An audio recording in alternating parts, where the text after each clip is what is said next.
नमस्कार. The deep डाईव्हमध्ये आपलं स्वागत आहे. आज आपण मायक्रोसॉफ्टच्या एका लर्निंग मॉड्यूलचा ज्याचं नाव आहे ॲज युअर मेसेज क्यू याचा सविस्तर अभ्यास करणार आहोत. आता सुरुवात करण्याआधीच क्यू म्हणजे काय हा शब्द ऐकून थोडा टेक्निकल वाटतो नाही का? पण कल्पना करा की तुम्ही एका मोठ्या रेस्टॉरंटमध्ये आहात आणि तुमची ऑर्डर किचनपर्यंत पोहोचवायची आहे. तुम्ही काय थेट शेफला जाऊन ओरडून सांगत नाही, तर तिथे केवढा गोंधळ उडेल. बरोबर. तुमची ऑर्डर एका रांगेत लावली जाते.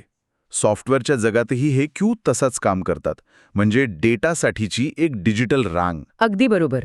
ॲप्लिकेशन्सना एकमेकांशी बोलायचं असतं, पण त्यांना एकाच वेळी ऑनलाईन असण्याची गरज नसते. हे क्यू त्यांच्यात मध्यस्थाचं काम करतात, ज्यामुळे काम एकदम सुरळीत चालतं. अच्छा. थोडक्यात हे ॲप्ससाठीचे मध्यस्थ आहेत, जेणेकरून ते एकमेकांवर ओढू नयेत. तर आज आपण ॲझ्युअरमधल्या 2 मुख्य प्रकारच्या क्यूजची ओळख करून घेणार आहोत, सर्व्हिस बस क्यू आणि स्टोरेज क्यू. चला तर मग या 2 प्रकारच्या डिजिटल रांगांमध्ये काय फरक आहे आणि आपल्या कामासाठी नक्की कोणती निवडावी हे सोप्या आणि मजेदार पद्धतीने समजावून घेऊया. सुरुवात एका सोप्या प्रश्नाने करूया. या मेसेज क्यूची नेमकी गरज काय? म्हणजे 2 ॲप्लिकेशन्स थेट एकमेकांशी का नाही बोलू शकत? मध्ये या पोस्टमनची गरजच का? उत्तम प्रश्न आहे. विचार करा, एका ॲप्लिकेशनला दुसऱ्या ॲप्लिकेशनला सतत माहिती पाठवायची आहे.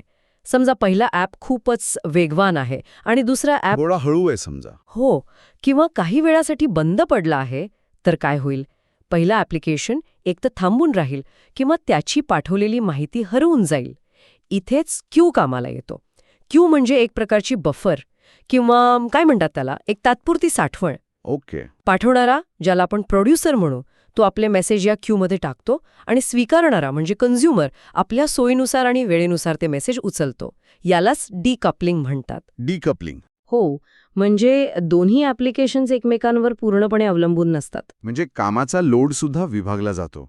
जसं दिवाळीत लाडू बनवताना एक जण लाडू वळतो अगदी. आणि दुसरा एक जण ते डब्यात भरतो. दोघांचा वेगवेगळा असू शकतो, पण लाडू बनवण्याचं काम थांबत नाही, कारण मध्ये लाडवांनी भरलेलं ताट असतं. परफेक्ट उदाहरण आहे हे. तर आता यातील 2 प्रकार, सर्व्हिस बस आणि स्टोरेज क्यू, यांच्यात नेमका फरक काय आहे? हा फरक समजून घेण्यासाठी एक छान उदाहरण वापरूया. समजा तुम्ही एक नवीन टीव्ही घ्यायला गेला आहात. तुमच्यासमोर 2 पर्याय आहेत. एक हायटेक स्मार्ट टीव्ही, ज्यामध्ये Netflix, Amazon prime, voice command असे सगळे फीचर्स आहेत. आणि दुसरा आहे एक साधा पण अतिशय टिकाऊ जुना टीव्ही, जो फक्त एकच काम करतो, चॅनल दाखवणं, पण ते काम तो अगदी चोख करतो. ठीक आहे, मला आवडली ही तुलना. मग यातला स्मार्ट टीव्ही कोणता? नक्कीच सर्व्हिस बस असणार. बरोबर ओळखलत. सर्व्हिस बस क्यू हा आपला स्मार्ट टीव्ही आहे. हे कधी वापरायचे? तर जेव्हा तुम्हाला फर्स्ट इन फर्स्ट आउट म्हणजे फिफो डिलिव्हरीची हमी हवी असेल. फिफो? हो, म्हणजे रांगेत जो पहिला आला त्यालाच पहिली सेवा मिळणार, अगदी शाळेच्या प्रार्थनेसारखं. 1 मिनिट, इथे मला एक प्रश्न आहे. सॉफ्टवेअरच्या जगात हे इतकं महत्वाचं का आहे? म्हणजे एखादा मेसेज थोडा इकडे तिकडे झाला तर काय फरक पडतो? खूप चांगला प्रश्न आहे. विचार करा, तुम्ही बँकेत पैसे ट्रान्सफर करत आहात. पहिलं इन्स्ट्रक्शन आहे, खात्यातून ₹1000 काढा, आणि दुसरं आहे, दुसऱ्या खात्यात ₹1000 जमा करा. ओके. जर यांची क्रमवारी चुकली आणि पैसे जमा करण्याचं इन्स्ट्रक्शन आधी पार पडलं, तर केवढा मोठा आर्थिक गोंधळ होऊ शकतो. अशावेळी फिफो खूप महत्वाचं ठरतं. बरोबर. दुसरी गोष्ट म्हणजे ड्युप्लिकेट मेसेज आपोआप टाळण्याची क्षमता. म्हणजे एकच काम 2दा होण्याची भीती नाही. समजा तुम्ही ऑनलाईन पेमेंट केलं आणि नेटवर्कमुळं 2दा पैसे कट झाले. अरे बापी, खूप त्रास होईल. अगदी. सर्व्हिस बस हे टाळायला मदत करतो. आणि तिसरं म्हणजे जेव्हा मेसेजचा आकार 64 KB पेक्षा जास्त असेल. प्रीमियम टायरमध्ये तर 100 MB पर्यंतचे मोठे मेसेज पण हाताळता येतात. आणि या स्मार्ट टीव्हीचं सर्वात स्मार्ट फीचर कोणतं? त्याचं सर्वात स्मार्ट फीचर म्हणजे जेव्हा तुम्हाला क्यूकडूनच सूचना हवी असेल की अहो नवीन मेसेज आलाय, याला लॉंग पोलिंग म्हणतात. अच्छा, तुम्हाला सारखं जाऊन तपासायची गरज नाही. जसं दारावरची बेल वाजते आणि आपल्याला कळतं कोणीतरी आलंय, नाहीतर आपल्याला सतत दारातून बाहेर डोकावून बघावं लागलं असतं. सर्व्हिस बसचे इतके स्मार्ट फीचर्स ऐकल्यावर मला आश्चर्य वाटतंय की मग कोणी स्टोरेज क्यू का वापरेल? तो जुना टिकाऊ टीव्ही नक्की काय देतो जे हा स्मार्ट टीव्ही देऊ शकत नाही? अगदी योग्य मुद्दा आहे. स्टोरेज क्यू तेव्हा वापरायचा जेव्हा तुम्हाला साधेपणा आणि प्रचंड क्षमता हवी असेल. क्षमता. हो, पहिलं म्हणजे जेव्हा तुम्हाला 80 GB पेक्षा जास्त मेसेज साठवायचे असतील, हे म्हणजे एक मोठं गोदाम भाड्याने घेण्यासारखं आहे. सर्व्हिस बस एक महागडं हॉटेल आहे, तर स्टोरेज क्यू एक मोठं गोदाम. दुसरं म्हणजे जेव्हा तुम्हाला कामाची प्रगती तपासायची असेल. समजा एखादं काम करताना तुमची सिस्टीम क्रॅश झाली, तर दुसरा वर्कर ते काम तिथूनच पुढे सुरू करू शकतो जिथे ते थांबलं होतं. आणि तिसरं, जेव्हा तुम्हाला तुमच्या क्यूवर झालेल्या प्रत्येक व्यवहाराची सविस्तर नोंद म्हणजे सर्व्हर साइड लॉग हवी असेल.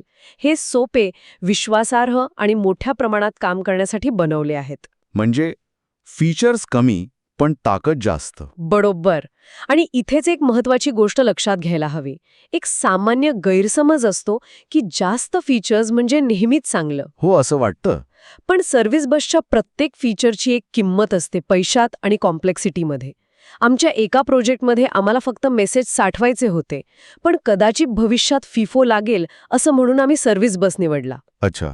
6 महिन्यानंतर लक्षात आलं की आम्ही त्याचे अर्धे फीचरच वापरत नव्हतो. आणि स्टोरेज क्यू वापरून आम्ही आमचा मासिक खर्च जवळपास 40% कमी करू शकलो असतो. अरे वा. त्यामुळे कधीकधी सर्वात सोपा उपाय हाच सर्वोत्तम आणि सर्वात स्वस्त असतो. हा खूप महत्वाचा मुद्दा आहे. चला आता या स्मार्ट सर्व्हिस बसच्या आत डोकावून पाहूया. मला खात्री आहे की यात फक्त रांगाच नसतील, अजून काहीतरी मसाला नक्की असणार. नक्कीच. यात 2 महत्वाच्या गोष्टी आहेत. एक म्हणजे क्यूज, ज्याबद्दल आपण बोललो. हो. हे एका पाठवणाऱ्याकडून एका स्वीकारणाऱ्याकडे मेसेज पोचवतात. म्हणजे 1-to-1 संवाद. बरं. पण दुसरी गोष्ट जास्त रंजक आहे. ती कोणती? ती म्हणजे टॉपिक्स आणि सबस्क्रिप्शन्स. Topics and subscriptions. हो, ही एक 1-to-many पद्धत आहे. याची कल्पना एका वृत्तपत्रासारखी करा. एक प्रकाशक म्हणजे पब्लिशर एकच बातमी टॉपिकवर प्रकाशित करतो. हो. पण ज्या वाचकांना म्हणजे सबस्क्रायबर्सना ती बातमी हवी आहे, त्या प्रत्येकाला त्याची एक प्रत मिळते. वृत्तपत्राचं उदाहरण चांगलं आहे.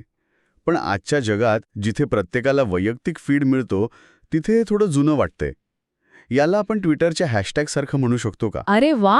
म्हणजे तुम्ही एका हॅशटॅगवर ॲज्युअर ट्विट करता आणि ज्यांनी तो हॅशटॅग फॉलो केला आहे त्या सगळ्यांना तो दिसतो. अगदी. ही अधिक आधुनिक आणि अचूक उपमा आहे. टॉपिक म्हणजे तुमचा हॅशटॅग आणि सबस्क्रिप्शन म्हणजे तो फॉलो करणारी लोक. आणि गंमत म्हणजे प्रत्येक सबस्क्रिप्शनवर फिल्टर लावता येतो. फिल्टर? हो. जसं की मला फक्त खेळाच्या बातम्या द्या किंवा मला फक्त ॲज्युअर डेव्हऑप्स या हॅशटॅगमधलेच ट्विट्स हवे आहेत. छान. आता मेसेज स्वीकारण्याच्या पद्धतीबद्दल काय? यात मेसेज स्वीकारण्याचे 2 मार्ग आहेत. पहिला आहे रिसीव्ह अँड डिलीट. नावावरून सोपा वाटतोय. आहेच सोपा. तुम्ही मेसेज घेता आणि तो क्यूमधून कायमचा निघून जातो. पण यात एक धोका आहे. जर मेसेजवर काम करण्याआधीच तुमचा प्रोग्राम बंद पडला तर तो मेसेज हरवला. तो पुन्हा कधीच मिळणार नाही. म्हणजे करा किंवा मरा अशी परिस्थिती आहे. मग दुसरा मार्ग कोणता? दुसरा आणि सुरक्षित मार्ग आहे पीक लॉक. यात 2 टप्पे असतात. तुम्ही मेसेज लॉक करता, म्हणजे तो इतरांना दिसत नाही. जसं लायब्ररीतून पुस्तक घेतो तसं? अगदी. जसं तुम्ही लायब्ररीतून एखादं पुस्तक तुमच्या नावावर इश्यू करून घेता. मग तुम्ही त्यावर काम करता. काम यशस्वी झाल्यावर तुम्ही क्यूला सांगता की माझं काम झालंय. मग तो मेसेज डिलीट होतो. आणि नाही झालं तर? जर काम अयशस्वी झालं किंवा वेळेपेक्षा जास्त वेळ लागला तर तो लॉक निघून जातो आणि तो मेसेज पुन्हा उपलब्ध होतो. म्हणजे पुस्तक आपोआप लायब्ररीच्या शेल्फवर परत येतं. आणि या लॉकच्या वेळेला काही तांत्रिक नाव आहे का? हो, तांत्रिक भाषेत याला व्हिजिबिलिटी टाइमआउट म्हणतात. तुम्ही मेसेज लॉक केल्यावर हा टाइमआउट सुरू होतो आणि त्या वेळेत काम पूर्ण न झाल्यास मेसेज पुन्हा दुसऱ्यासाठी दृश्यमान होतो. इंटरेस्टिंग. खरं तर हे पीक लॉक फीचर म्हणजे एक जीवनरक्षक आहे. मला आठवतंय एकदा एका मोठ्या ई-कॉमर्स साईटवर पेमेंट प्रक्रिया करताना आमचा वर्कर क्रॅश झाला. अरे देवा. जर आम्ही रिसीव्ह अँड डिलीट वापरत असतो तर हजारो रुपयांचे व्यवहार हरवले असते.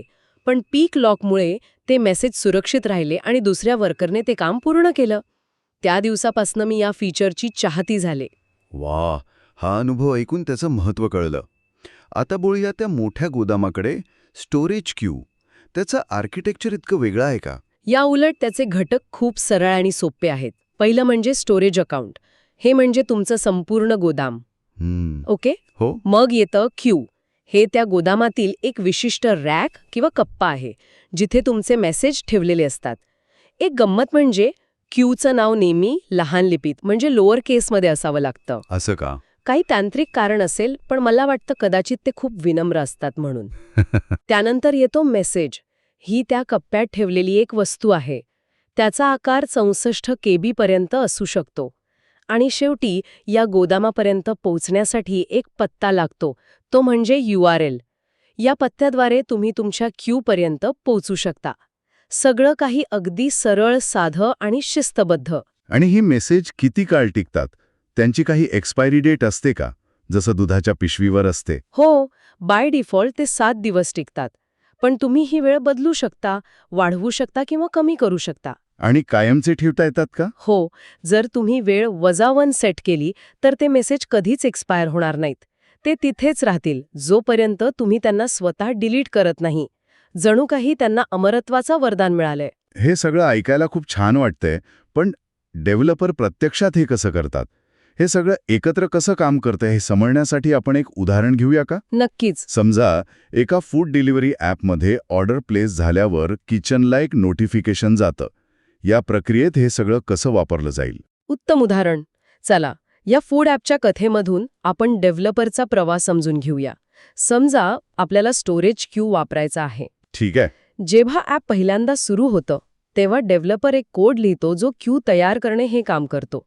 तो तपासतो की ऑर्डर्स नावाचं क्यू आहे का? नसेल तर तो तयार करतो. म्हणजे किचन सुरू करण्याआधी ऑर्डर घेण्यासाठी एक डब्बा तयार ठेवण्यासारखं आहे. अगदी. डब्बा तयार आहे. आता ऑर्डर आली. जेव्हा तुम्ही ॲपवरून पिझ्झा ऑर्डर करता तेव्हा ॲप मेसेज पाठवणे ही क्रिया वापरून तुमच्या ऑर्डरची सगळी माहिती, जसं की पिझ्झाचा प्रकार, पत्ता. हो, ही सगळी माहिती एका मेसेजच्या रूपात त्या ऑर्डर्स नावाच्या क्यूमध्ये टाकतो. आता तुमची ऑर्डर सुरक्षितपणे रांगेत लागली आहे. आणि किचनमधल्या शेफलाही कसं कळणार? किचनमध्ये एक डिस्प्ले सिस्टीम आहे. ती मेसेज डोकावून पाहणे किंवा पीक ही क्रिया वापरते. यामुळे ती पुढची ऑर्डर कोणती आहे हे बघू शकते, पण ऑर्डरला हात लावत नाही. डेटाची विंडो शॉपिंग. बरोबर. यामुळे शेफला कळतं की पुढच्या 5 मिनिटांत त्याला कोणता पिझ्झा बनवायचा आहे. छान. आणि जेव्हा शेफ पिझ्झा बनवायला घेतो तेव्हा काय होतं?